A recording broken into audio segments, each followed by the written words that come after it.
Welcome to the Bolt Podcast. I'm Todd Burge, keynote speaker, entrepreneur, and mental fitness coach. I'm here to help you unlock your leadership potential and ignite your personal growth. On the Bolt, my guests and I will dive into inspiring stories of transformation, showing how small mindset shifts can lead to life-changing benefits. We'll explore strategies for overcoming challenges, building high-performance habits, and leading with confidence.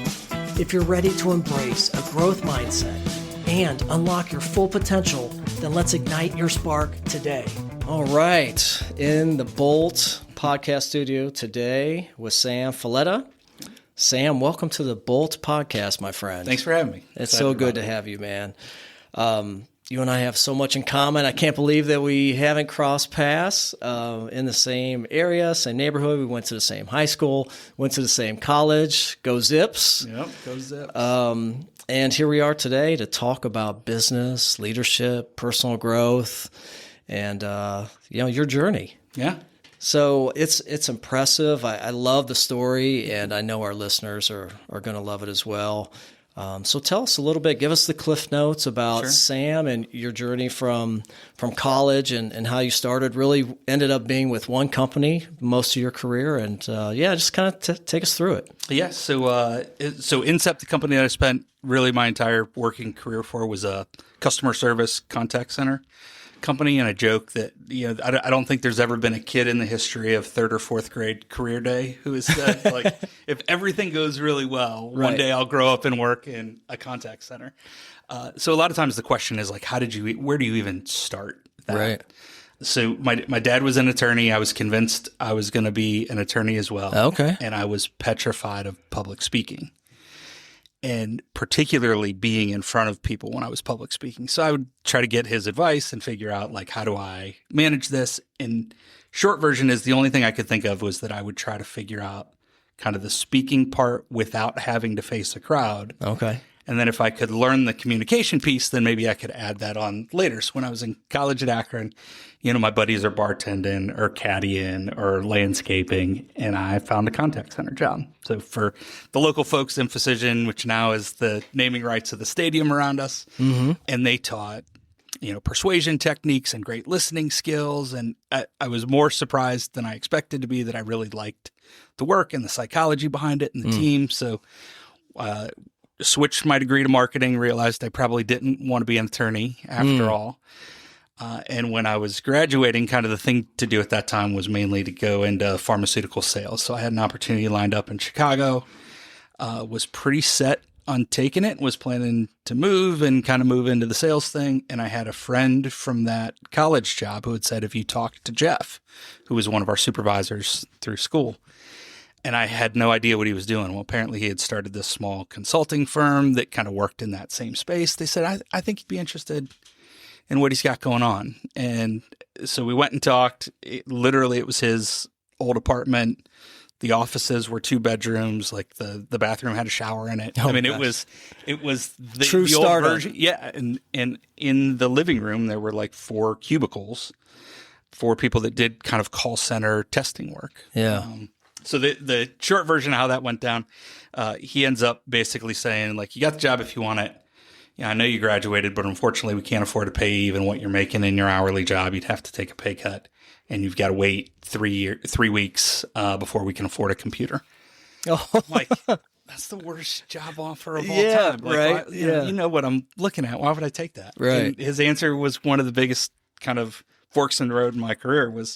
He said, only 2 things will happen. Either we'll take off, the company will grow, I won't have a lot of people to choose from, and you'll get to be an executive. Or we won't, we'll fail, I'll be a good reference, and you can probably go to Chicago and take the sales job in 6 months anyway. And I was like, yeah, that actually makes total sense. So I was 5th employee, worked essentially on the phone selling. At that time, it was like Chuck Norris and Christy Brinkley were promoting Total Gyms. Oh, really? So we were calling people who had inquired about a Total Gym and seeing if they wanted to make a purchase. Like, that was my not a bad job. Way to start. Chuck Norris. I could sell some Chuck Norris stuff. Right. Great dude. And about 5 months in, we ended up with a big contract, went from 5 to 50. They didn't have a lot of people to choose from. So I got to be kind of the operations manager. And then really over the next 5 or 6 years, kind of progressed across the business. So I got to run some client services for a while, ended up picking up departments. I think 7 years in, the two brothers who were founders separated, and the founder asked if I wanted to run the business on his behalf. So I did that for about 10 years. And then about 10 years ago, bought it, and then recently sold. So, Oh, you bought it. yeah. So I had, Okay. so I ran it on his behalf for about 10 years and then have owned it for the last 10. Wow. Okay. Yep. So that's Wow. that's kind of the What beginning a, to end. What Yeah. a story, man. So let's go back for a minute. One, to make that decision, did you consult with anybody like your dad to say, "Hey, Dad, what do you think? Should I do this?" Yeah, so I did, and you'll kind of hear this theme probably throughout. Like my dad was definitely kind of the advisor, mentor. Right. He was frustratingly unwilling to give straight answers and would just ask questions. Part of it, I think, is the attorney by trade. The other Sure. part is like "Hey, this is yours, kid. You got to figure this out on your own." Right. And he really believed in the like, what's the worst that can happen thing. So the if this doesn't work, you can probably go get that same job in 6 months. Right. Really rang true to him. He's like, how important is it to be 6 months ahead? And it wasn't at all. We still had family locally. We still wanted to be around. So I think that probably you kind of hear a lot of the speakers talk about like the bet on yourself theory, like the chance to say, okay, if this works, it can be really good. And if it doesn't, there's almost no downside. Like, why don't I just take a shot? And that theme kind of replays itself multiple times throughout my career. Interesting. You ever think about what if you didn't? What if you said no? Yeah, I don't think I would have been effective in that role. Yeah. Even at the very beginning. Not to mention, almost everything in my life has been based in and around Akron. So the idea that I would have left would have been really different. But even that role, I don't think I would have been effective. I didn't know at the time, but the people leadership side of the business was far more compelling and fulfilling than the customer facing solution architect. Like that was fun and I loved it. And I'm glad we got to help the companies we did, but it didn't, I guess, kind of provide the same level of fulfillment as when you're managing and leading people. Right. Wow. I love it, man. What a great story. Started from the ground floor and went all the way literally up to the top, bought the company, and then we'll talk about, the sale of it, which was, not too long ago in April, right? Yeah. Almost 30 years you spent with one company, which is really unheard of, right? Yeah. So lots of lessons along that journey, right? Yeah. Were you, so you said your dad was an attorney. Did he have his own practice or did he work for did you grow up in an entrepreneurial family? No, not at all. So he was a labor attorney. So he worked at the ICWU building, kind of right down the street for a while. Then he represented pilots and teachers. So he was always kind of a union representative. Gotcha. Okay. He also brought a lot of that. The need for employers to take care of their employees was a theme that, because he was negotiating on the employee's behalf. Right. So it was a little bit colored with like, hey, unchecked, you can find capitalists who will treat their people poorly. So I got to see some of the downsides of leadership, but I also got to hear some of the inspiration about like leaders who did really effective work or who treated their people really well. And the actual stories of the difference that made, right? The families who could send their kids to college or the impact that this latest contract negotiation made for each of the individual employees. Like those were the things that he would bring home consistently when he talked about what was fulfilling to him, was to be able to find something that made a difference in the lives of those people that he represented. So I would imagine that had a tremendous influence on you and your leadership. Huge. Yeah. Right? Yeah. Was there any particular lesson or story that you could recall that you're like, man, that just grabbed me? And yeah, there were. It really, our philosophy kind of came rooted from that, and it really was a mixture of like the reality of capitalism and kind of the lessons I had learned from my dad. So we were a labor-based business. I mentioned, pretty early in my career, I had the opportunity to become the president. I think I was 30. Oh, geez. And at that time we had done the math, and I didn't have any experience. I'd never worked anywhere else. We were never that big. Right. How do you be a leader when you have no training and no experience? And pretty early on, seeing 75 to 80% of our total expenses were related to labor. The place that I first ended up directing most of my energy was into kind of what we've all ended up reading now, which is like, how do you create employee engagement? Mm-hmm. So we started with Marcus Buckingham primarily. Okay. We ended up adopting the Gallup Q12 as kind of the model of how we were going to measure engagement. And the rest of the time was chasing this combination of how do you provide the things that the literature says is necessary and debating where the literature is wrong for the population that we served. So the shortest version of that is we ended up implementing everything off the charts in employee engagement, but had not dramatically changed turnover and could not figure out why that was as drastic as it was. Oh, I want to, let's stay there for a minute, because that's... So what really the last 15 years for sure has been trying to prove or disprove what has become my hypothesis, that most of those tools, Q12, certainly Fortune's top workplaces, they all make some presumptions that the employee base is kind of middle to top of Maslow's hierarchy.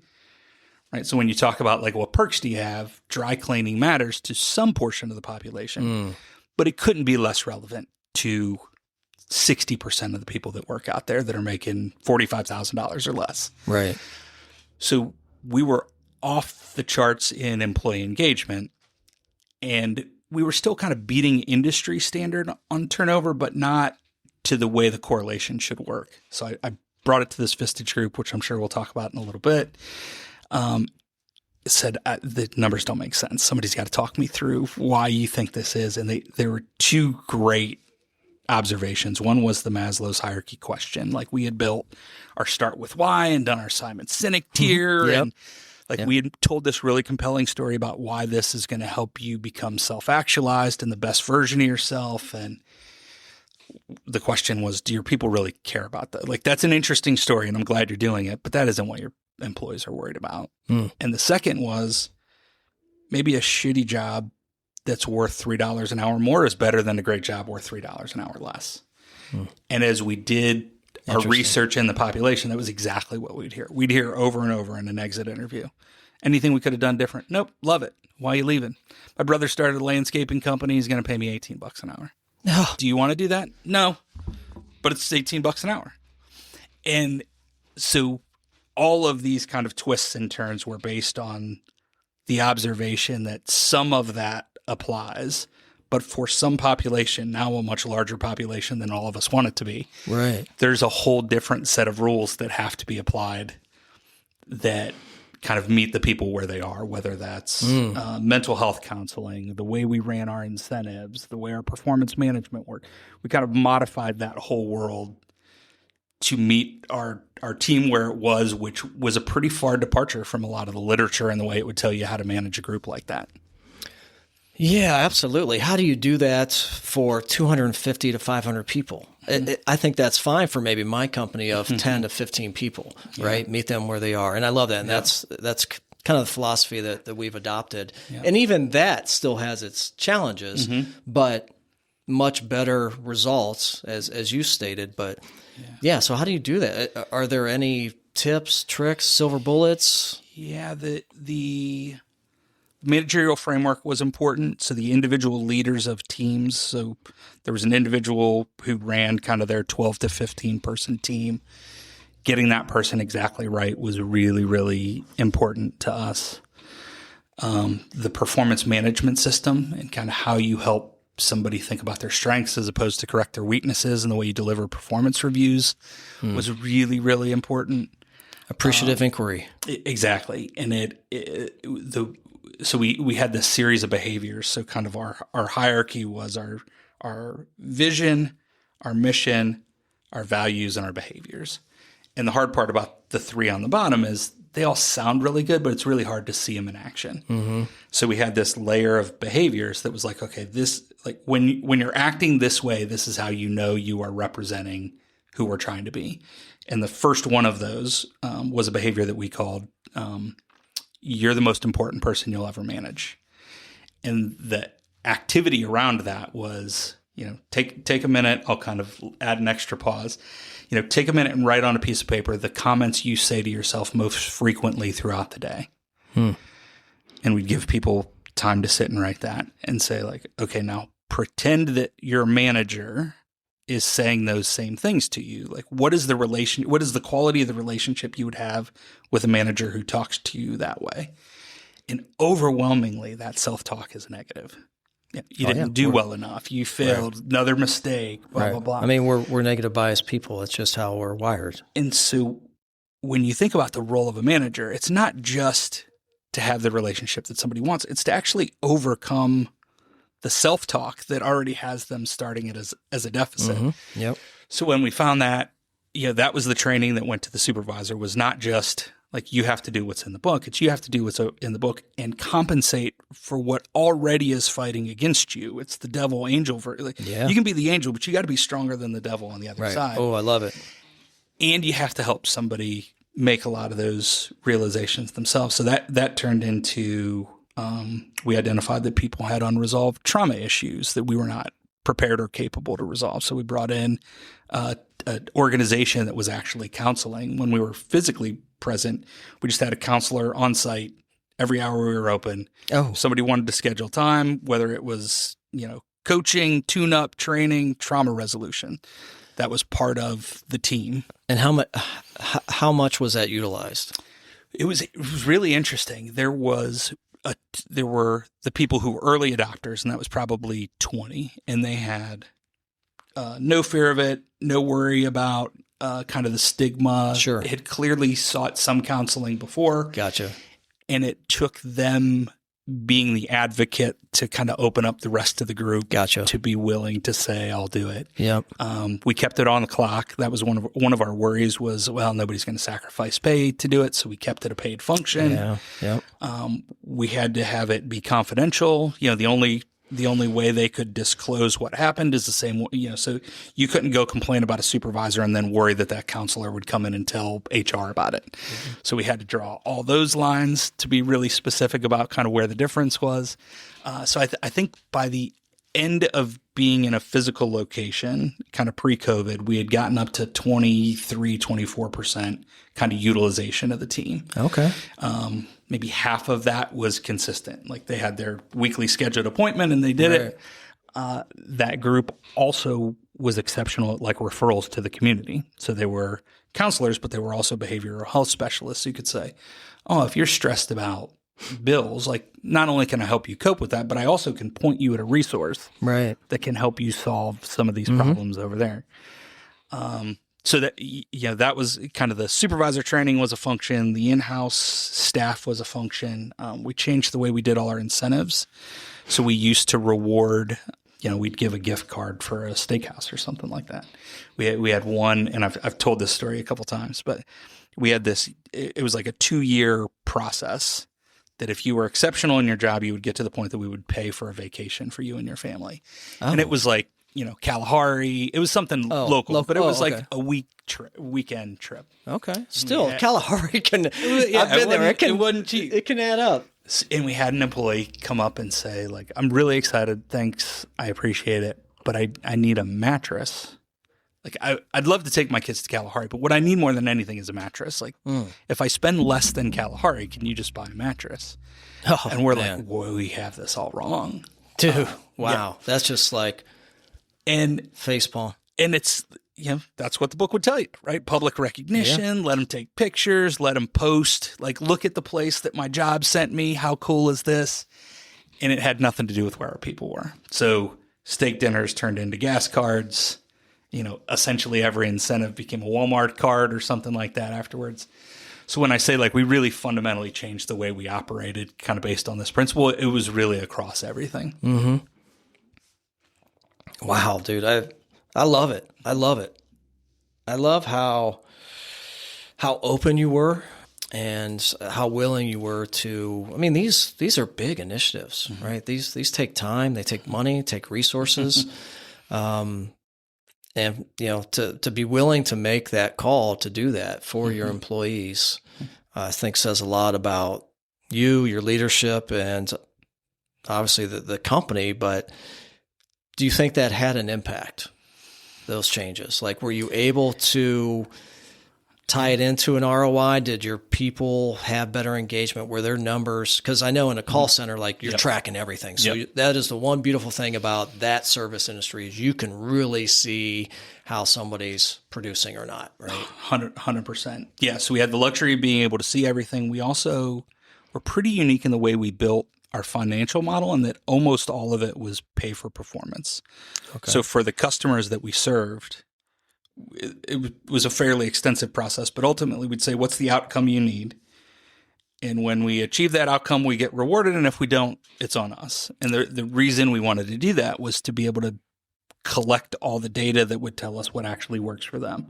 We didn't want to have this negotiation at the end of every year where it was some labor-based, okay, now let's haggle, and you're going to tell me it should be 5% less, and I'm going to convince you it's 5% more, but it's all going to be fuzzy. Sure. And so we would spend, in almost every instance, we would spend that time at the beginning of the relationship to say, help us understand what you're driving to, help us figure out how to measure it, help us figure out what the value is, and then we'll figure out the math behind that.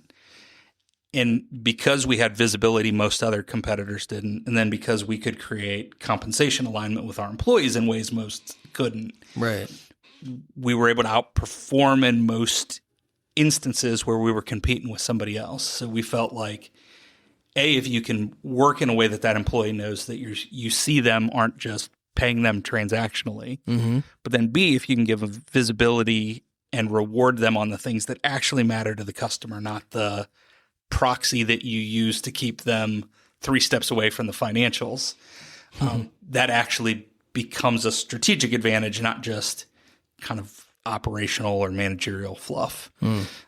So yeah, we had a really, I think we won the Weatherhead 100 4 times in a row. Smart Business.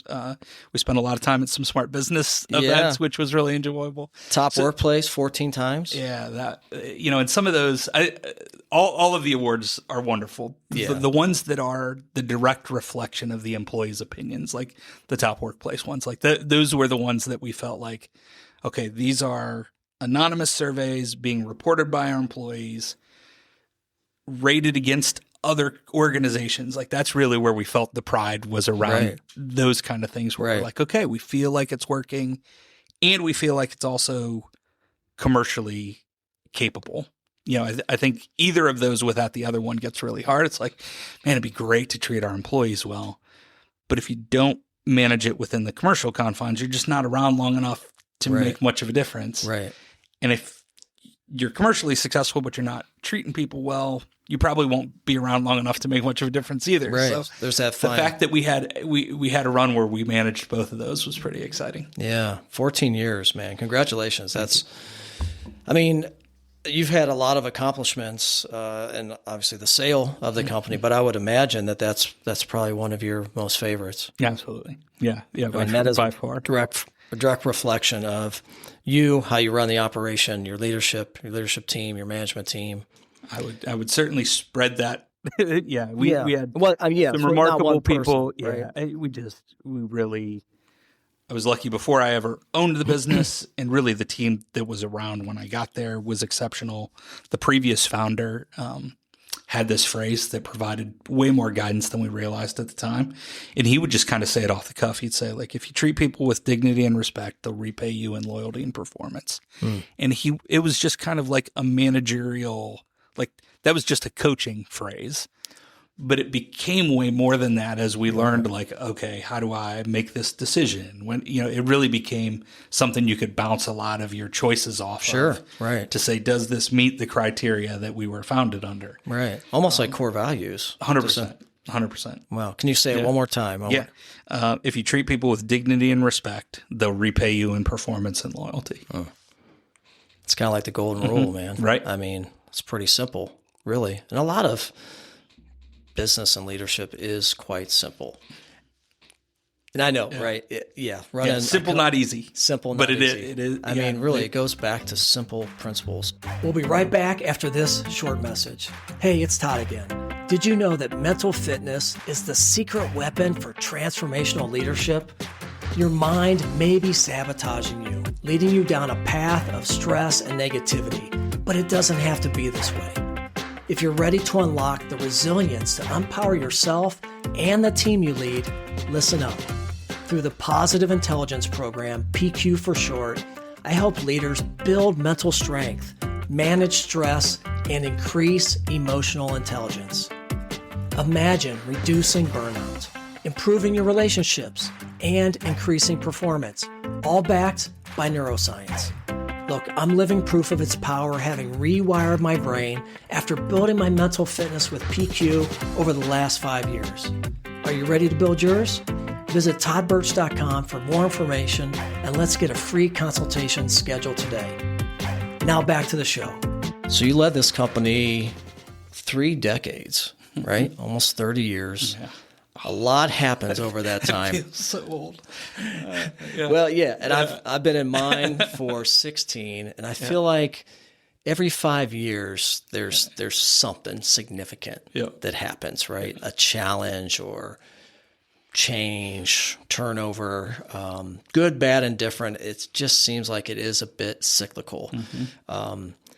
Over the course of those 28 years, were there certain milestones or barriers or challenges or industry shifts, COVID aside, we know that one, right? Yep. And we can talk about that a little bit, but were lessons you were like, okay, wow, how am I going to handle this? And what did you do to overcome that? Something that, our listeners can take away and say, wow, okay, I can learn from this. Yeah. So many. There's a phrase, I think it's Stephen Covey, who says, like, we see the world not as it is, but how we are. Mm-hmm. And as I think back, and I'm sure this will change kind of the further I get from it, the most significant changes for me seem to come in places where either I learned something different about myself or I was forced to deal with something in a different way. So at different levels of scale, it kind of requires you to be a different person. Mm-hmm. And sometimes that's a great external event. A big customer comes on and now all of a sudden you have to go from X to Y employees. Mm-hmm. And every one of your behaviors has to be completely different. Well, the person you are on the inside is what drives that. Are you secure? Are you confident? Are you willing to take risks? Are you willing to be exposed to failure? Everybody can pick that stuff up. Mm-hmm. Like, you can have an incredibly inspirational speech, and everybody knows if you don't mean it. Right. So we had multiple times where we kind of scaled up. We had, unfortunately, a few times where we had scaled down. Mm-hmm. And in each one of those, although kind of in the financials and on the books, they would look like it was the exact same thing, I interacted with them in completely different ways. Hmm. So early on, we had done a ton of work for Microsoft. At that time, Microsoft was the biggest company in the world, the most innovative. Couldn't believe we even had a contract to be in these little guys from Northeast Ohio. And they pulled the plug at the last second. And before I even had kind of the full responsibility for it, we ended up having to make a few cuts. And I had to be the person who was delivering that message. And almost everybody we had talked to, it was 2 or 3, not 50, but I vowed in that moment that I never wanted to sit in that spot again. Mm-hmm. That through no fault of somebody's own, essentially they ended up in a position where they were no longer employed. Right. Easier said than done, but that difference at that age, when the people I was sitting, when I'm 26 and the person I'm talking to is 43 with 2 kids, that's a totally different world. Mm-hmm. And at the moment, it felt like the worst thing that could happen professionally. And looking back, I feel incredibly lucky to have experienced that early on because it could frame so many other things. Yep. Other times we'd get to a spot where growth would happen.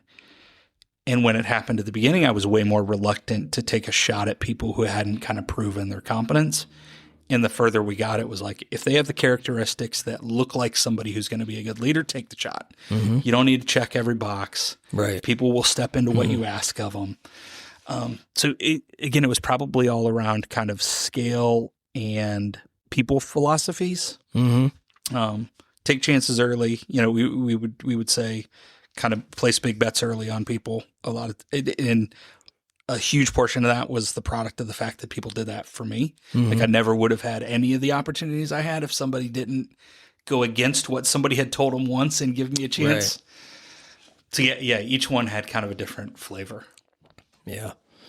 I've been in that position, scaling up at a much smaller scale. And then anytime you have to let somebody go, right? Let them go because of scaling back, not firing somebody for performance or what have you. It's tough, man. Yeah. I don't care what age you are. That is a tough conversation to have. I wish I could say that I handled it with, in the best way that I should have. I don't think I did, but like you, I'm very gracious for the opportunity and have went back and been able to kind of reconnect with those people, to just say, hey, man, that maybe I didn't handle this the right way, but good for you. That's hard. That's a hard call to make. Yeah, it is. Heart's always been in the right place, but sometimes we have some other characteristics that just have us doing things that maybe we shouldn't be doing. But wow. So let's talk about a little bit. So you just sold in April. The past 5 years have been crazy different, right? So you're running this business for 20 some years. Yeah, you've had a lot of changes and shifts, but COVID and then the workplace totally changed. 100%. We see Gallup polls of 79, 80% of people disengaged, where you claim and you've seen we've put an effort on high engagement. So I'm curious to learn a little bit about kind of the last 5 years and how that was running a business, leadership, and all these things that you put in place. Did they still hold true, or did you have to really look at things, pull the cover up, and say, man, we need to reinvent again? Right. Oh man. So my opinion on so many of them has changed through the process. So initially we thought it was a blessing. We were able to kind of formally conduct business as usual. Our employees no longer had commutes.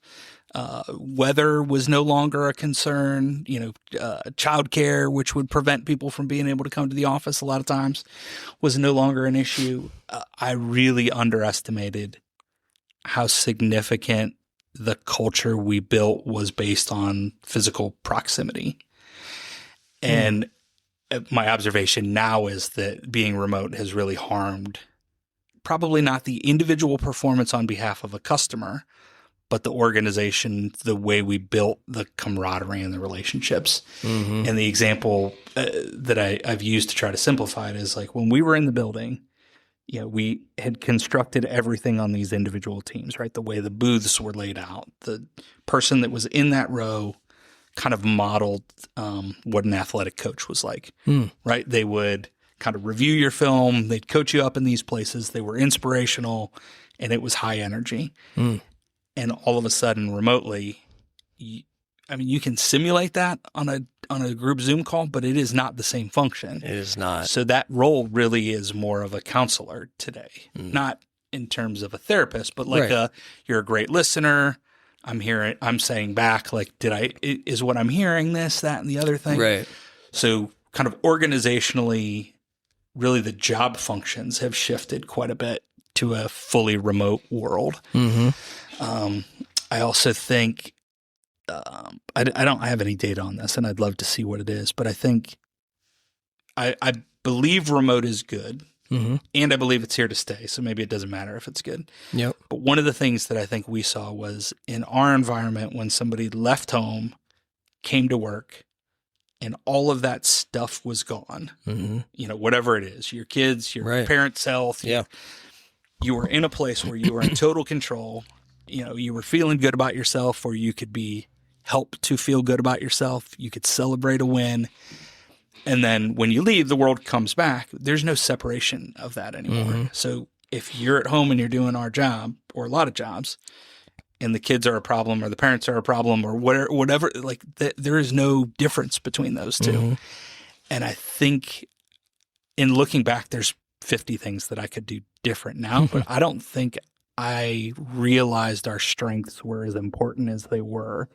And I don't think I emphasized them to the degree I needed to when we made that shift. Yeah. So we would do a weekly town hall where every Monday at 6:00, I'd come out, everybody would pause, we'd have a meeting together. And I would talk about what I thought was important, but I could also hear what anybody else thought was important and respond to it in the moment. What felt like you could convert that to remote. It's nowhere close to the same thing, right? They can't feel your presence. They can't see your comfort level. Are they on Nobody's camera? willing to actually ask the same question that they would ask you before or after the meeting. No. And so I think a lot of it, and I think the culture, which really at its root was our narrative was we want you to be the best version of yourself and we want to help you get there. So you can modify that to be remote, but it doesn't have that same collective feeling that I think we were able to build in a physical presence. Yeah, I would agree 100%. It's been challenging, and I agree it's here to stay. It doesn't mean that I have to love it. You and I are the same age. When you come up, and it's change, and we can talk a lot about change. And I'm not opposed to change. In fact, that's my keynote. I talk about change. I understand it. I know why we resist it, but still doesn't mean I need to love it. But I know that it's important. And so when we came back from COVID, we created a policy called Work Your Way. I don't care. Work however you want to work. I have a beautiful building here, beautiful space for you. You want to come in 1 day, 2 days, full every day, fine. Or if you want to just work from home, that's fine too. I didn't want to lose my people, right? And took the temperature. They wanted to stay home. 100%. And I get it. Every now and then I'll do it, and I can bust out some laundry. I can take the dog for a walk, or if I got some work being done, I just had a new furnace installed. I can be there. I'm tapping, double dipping, multitasking. But every day, just not for me, man. I need that separation. I like getting up, getting a little dressed, cleaned up, and going into the office. Learning that more and more about myself. Every day. And people.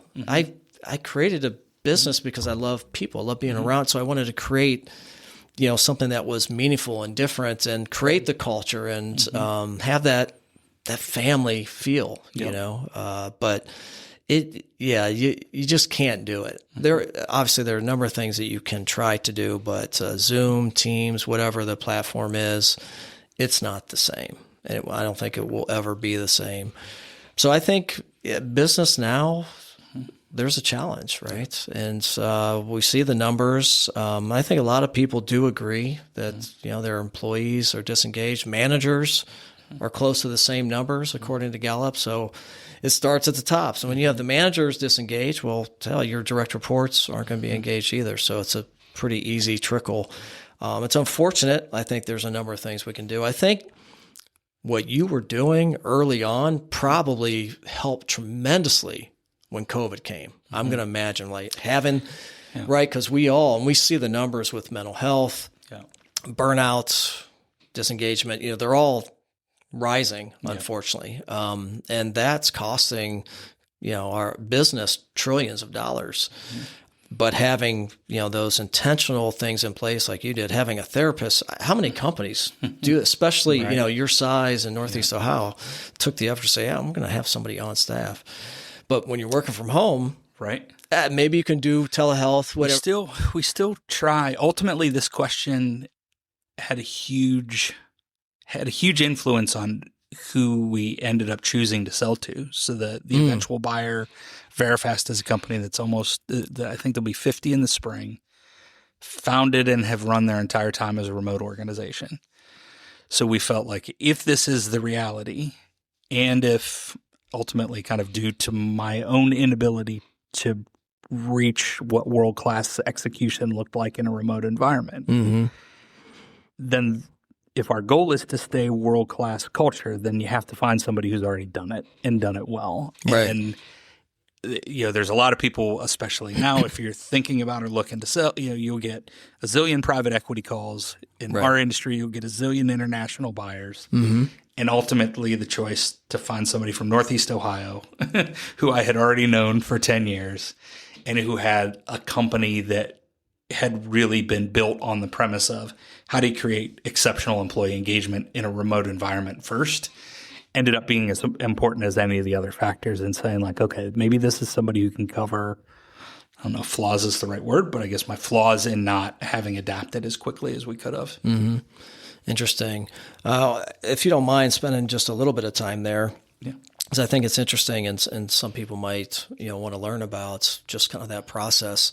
One, how long did it take, the sales process? And two, how did you get to that point, right, where you said, okay, it's time? Yeah. If you don't mind. And yeah, no problem. I'll do them in reverse. So the first, like, how did I get there? Really, so Vistage, I'll mention for a second, just in case anybody doesn't know what it is. Yeah, Phil. Yeah, thank you. Vistage is essentially a CEO peer organization. I think it may now be the world's largest. And functionally, the way it works is you meet once a month.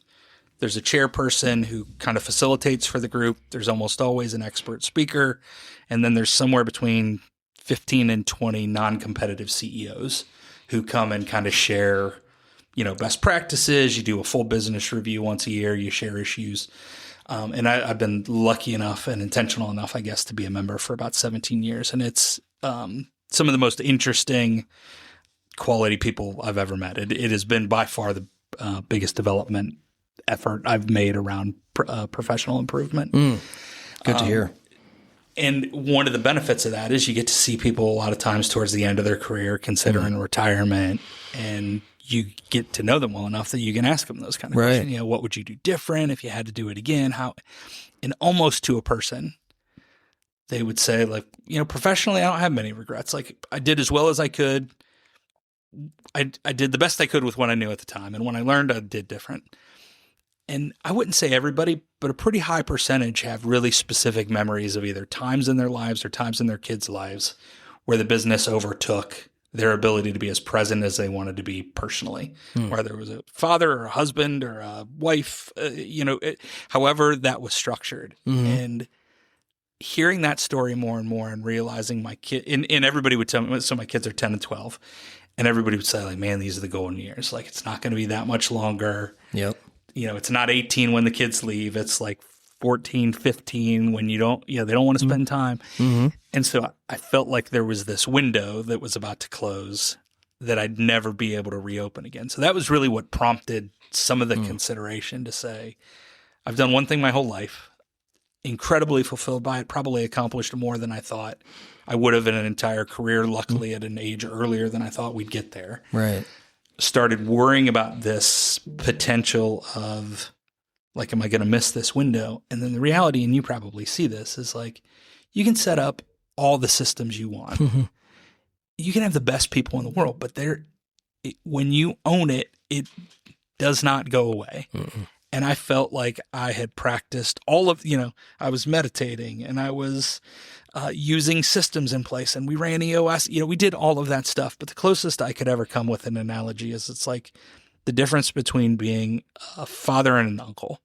Like, I ran the business before I bought it for 15 years, and I felt like I lived and died with that thing. And it is not the same. And in the father-uncle thing is like, man, when I'm with my nieces and nephews, I feel like I love them more than anything in the world. And I give them back and they go away. And when your kids could be nowhere near you for 2 weeks at a time, and they are never that far out of your mind. And that was the way it felt like running a business. So I thought there was ways to, like, oh, I'll just have this as a thing and I'll be the owner. Well, it's still your name on a Glassdoor review. It's still, every customer is still going to escalate to you at some point. And so I wondered, like, is this the time to think about what a second chapter could look like? And do I want to try to figure it out? So it really was two very internally motivated things. Didn't really, it wasn't trying to time the market. It wasn't trying to figure out like, is this maximum valuation, any of that kind of stuff. So I had a good friend who owned a business very similar.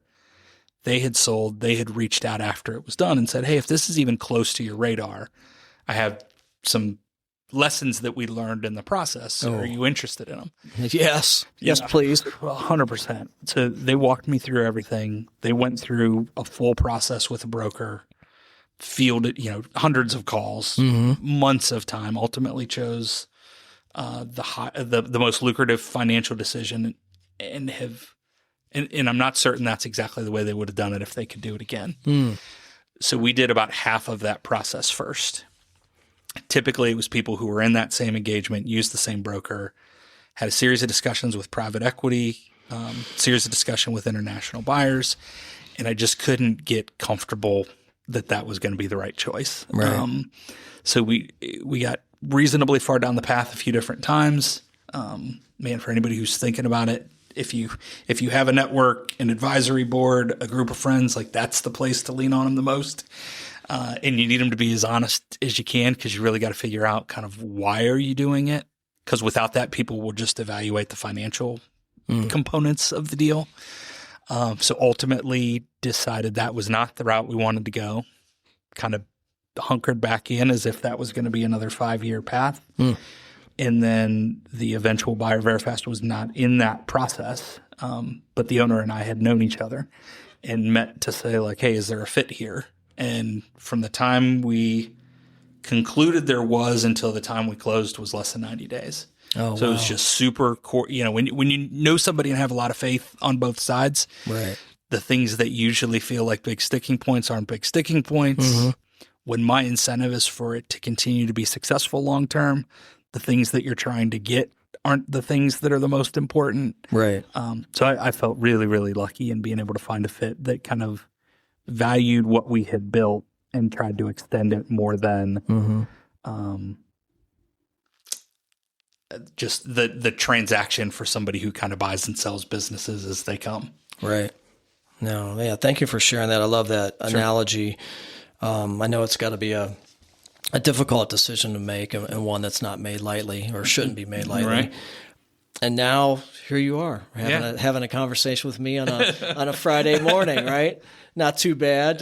Second, good gig. Your second path. Well, let's talk about Sam and what you're doing now. Yeah. What's next for Sam? I know I'd love to talk about Capiches. Yeah.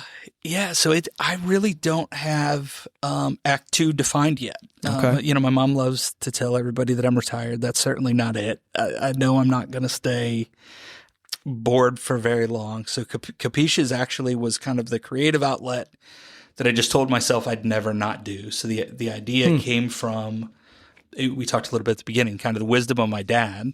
So my dad had Parkinson's, affected him for probably his last 6 or 7 years, and then ultimately has passed away just recently. It's been 10 years. So my kids never really got to know him. So I had started sharing on significant dates these old stories from him. And I had started posting a few of them, and I got some really good feedback on like, oh, that's cool. Like you should put these together somewhere. You should make sure the kids know their grandpa. So it started as just like this personal exercise to say like, oh, I want my kids to know the most meaningful life lessons that came from my dad. So I started taking all those down. After the sale, I had, probably 15 or 16 of the stories. And I was like, maybe this is a book. Maybe I just wasn't sure what to do it, but I knew it needed to edit it. And one of the people I took it to help me with that is like, I don't know that this is his book as much as it is a community. Would you be open to the idea of kind of telling these stories in a place where people can add their reflections or their similar stories? So that's now what it's become. So I think we're on like Capiche, and I'll explain the naming in a second. We're on like 16 or 17. So we release one Capiche a week.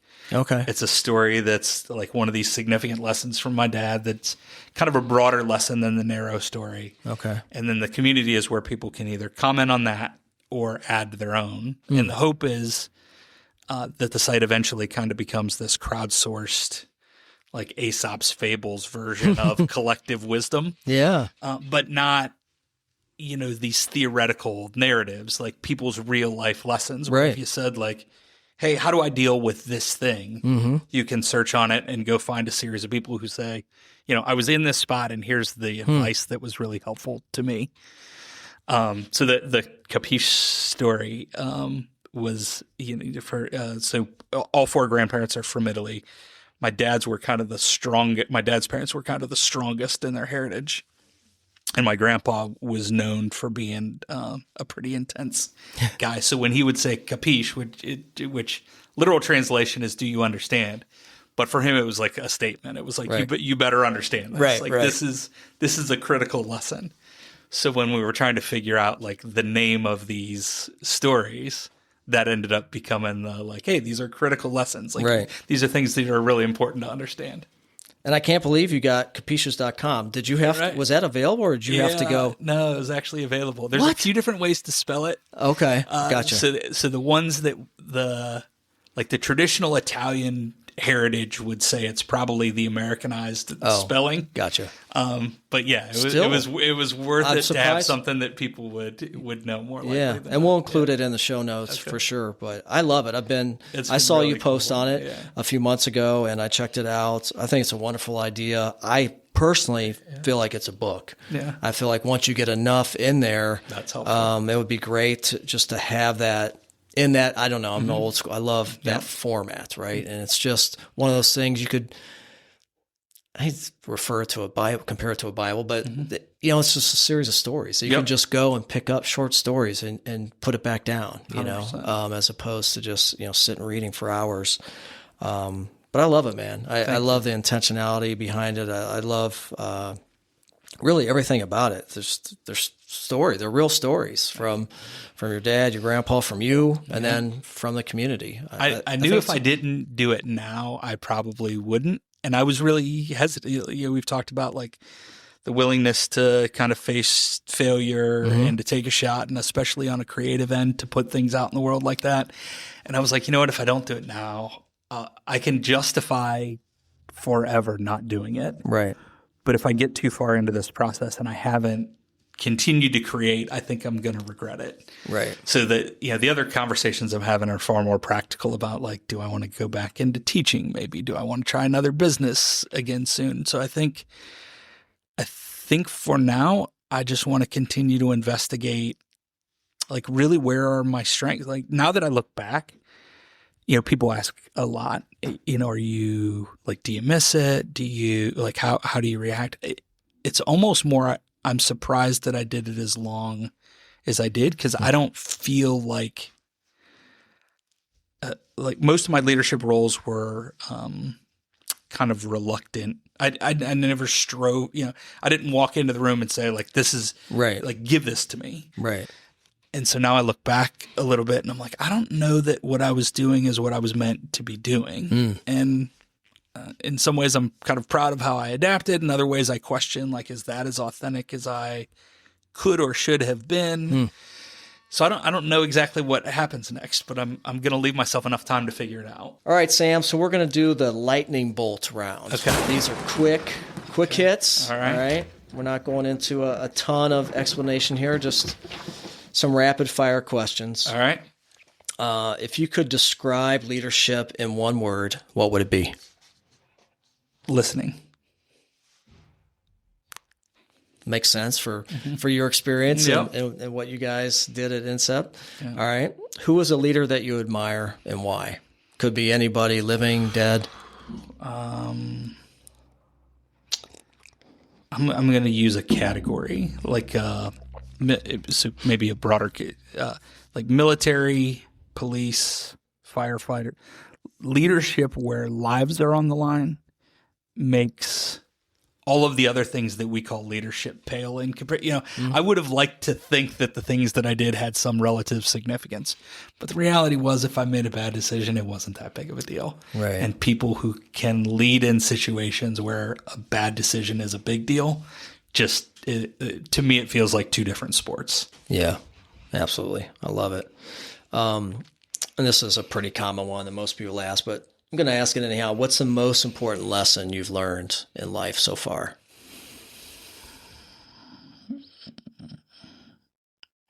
a good one. Yeah, I know it's a tough one. I think the strength of relationships are in the individual conversations. Like every conversation matters. There's we used it at work, but it was far more a product of who we were as people. Like every individual conversation strengthens or weakens a relationship. And the result of those relationships aren't a surprise to anybody. It's like the accumulation of all the things you put in. There's probably a more succinct version of that. No, but that's a great one. No, yeah. And what's your favorite song?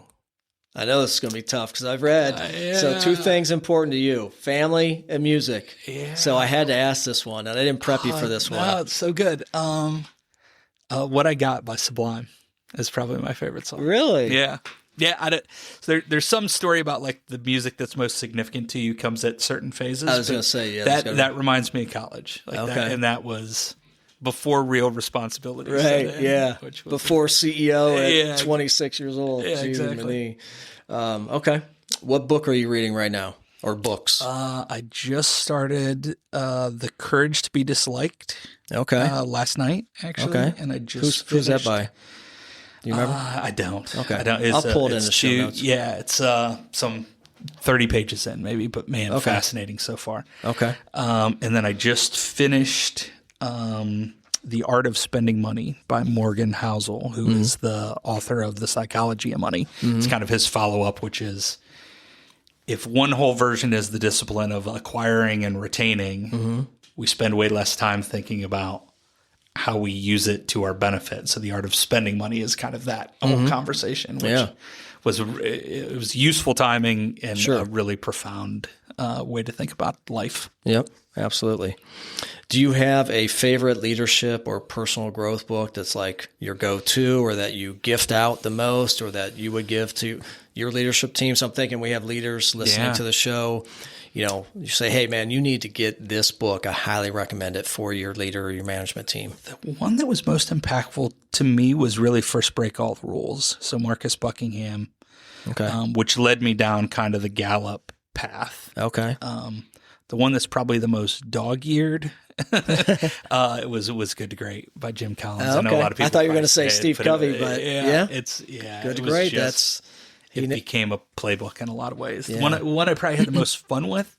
So I like a lot of Malcolm Gladwell stuff, particularly Outliers. Okay. Was really good because it shows all the places where you think that you have control, but it's either luck or timing so it was like a good contrast between the three of those. Yeah, I love Outliers. Tipping Point is one of my favorites of all time. It's kind of the one that I understood and really changed my trajectory in terms of just personal growth and marketing and just life in general.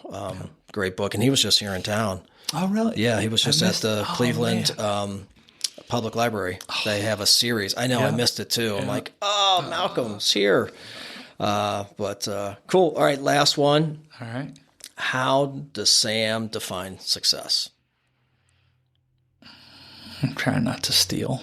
Yeah. Warren Buffett's. But I like it too much. His is if the people you love you back. And I don't know that I have a better one. That's okay. Yeah, you can use that. That one's great. Yeah, I like that. Awesome. Say that again for me. If the people you love you back. If the people you love you back.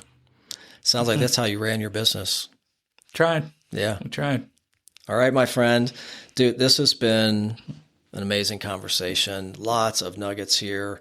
Thank you for sharing your stories, getting personal, getting vulnerable with us. I wish you all the best, my friend. Thank you. Appreciate you having me. It was fun to talk about. Thanks. Thank you for joining us on this episode of the Bolt Podcast. I appreciate you spending some time with us today, and it's been a pleasure being part of your journey toward growth, transformation, and leadership. If you enjoyed today's episode, please like, share, and leave a review. It truly helps us reach more people like you. Interested in taking your leadership to the next level?